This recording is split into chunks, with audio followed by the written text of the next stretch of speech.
guys. Happy Sunday indeed. It's hot. This is summer here. It's hot, but it's fun. We have a little kiddie pool right there. That we've been hanging out in. It's real high fashion. It's great. What is your son? I got it. We got it? I did. So weird. We are going to continue on with our study on the book of John. And Clay, will you open us up, please, in a word prayer? Absolutely. Father God, thank you for another wonderful weekend, Lord. You have continued to bless us with great weather. We thank you for that, Lord. And we thank you for the book of John, Lord. May you please enlighten us with your word today, Father God. We thank you. We love you. In Jesus' mighty name, amen. This week we're coming out of John chapter 6, verses 1 through 14. After this, Jesus went to the other side of Lake Tiberias.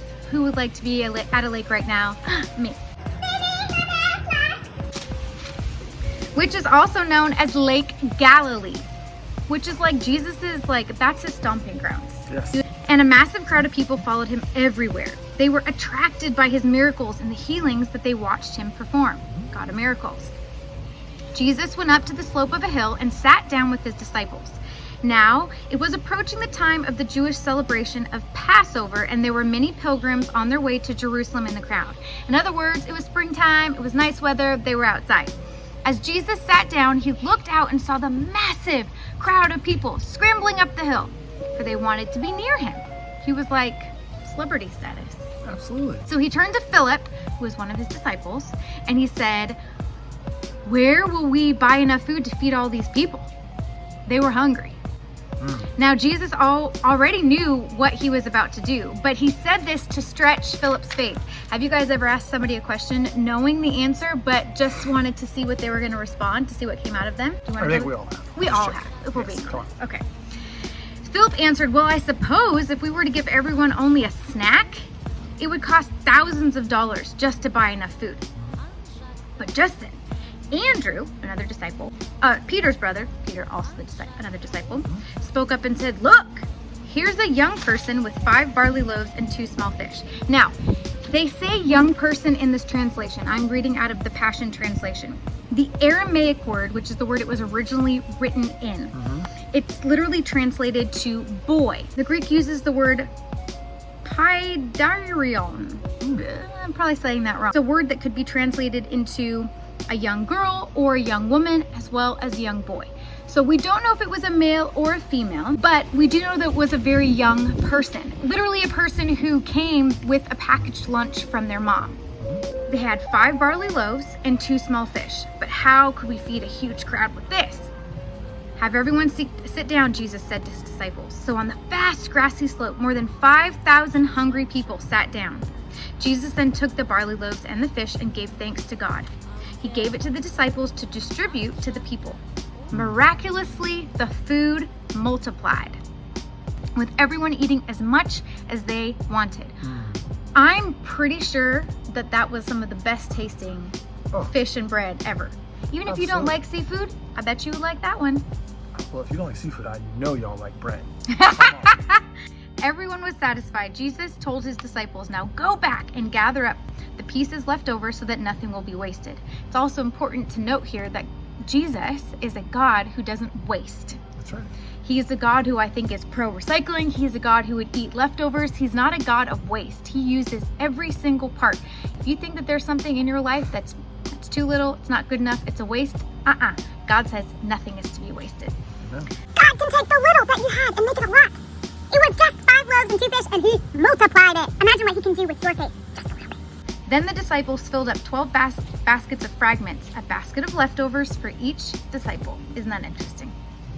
All the people were astounded as they saw with their own eyes the incredible miracle Jesus had performed. They began to say among themselves, "He really is the one true prophet that we've been expecting." Yep. A couple things. Number 1, I just said it. God doesn't waste. He doesn't waste. Even what you would see as a leftover, as an extra, as an added point, it's not even the main thing. God will not waste it. This time of COVID when you're shut down and you're like, "Well, I don't even like to be on Zoom calls, and I've been doing this new app thing." God, you let him utilize all of those little things and it won't be wasted. Yeah. This is not wasted time. time. This is not wasted school years. These are not wasted extra hours with your family. You submit that to the Lord and He will use this in an amazing way to glorify Him. I'm not sure what He did with those leftovers, but we know that they were not wasted. Don't let this time be wasted, just as Jesus didn't waste the extra food. Point number 2, He used the obedience of a young person. Do not despise your age. You might have some amazing things that you want to do in your life. Maybe you think that you're not qualified because you're too young. Nope. God qualifies you just where you are. A couple months ago, Clay and I had a whole series, the Too Young series, and we talk about different people in the Bible. This is not a person that we showcased, but this is one that we could have showcased. Right. But God used the obedience of a young person who was literally seeking out, following Jesus all over the place to hear Him speak. And God used their obedience to prepare their day to feed 5,000 people. We don't know of anybody else that was there that had packed food in preparation for the day. All we know was that that young boy or girl came with food prepared. Another thing to note, they probably didn't make their food. Probably their mom made it for them and sent it on their way. Maybe. There's a good chance of that. Also, don't despise what your parents do. They are doing their best, or I hope that they are, to prepare you in your day and in your life. And bless them in that. Yep. They're doing the best that they can, and then receive that in obedience and run with it. Run to Jesus, follow Him, love Him, and He will use even those little things that seem like unimportant, and He can cause miracles to happen through the obedience of your parents, through the obedience of you, through daily preparation. It doesn't seem to be anything big, and God can do miraculous things. And then going back to the beginning, and He won't waste any of it. Amen. We love you guys. Have a fantastic week. Let the Lord use even the little things to grow you, to grow other people, your talents, your gifts, all of that. And we encourage every single one of you who is going 9th, 10th, 11th, 12th grade. Yes. If you guys would like to join our internship program, it's for the next 2 weeks. It's half days. It's at the church. It's going to be a really good time to dive into more of who you are and who Jesus is. Amen. We love you guys. Have a great week.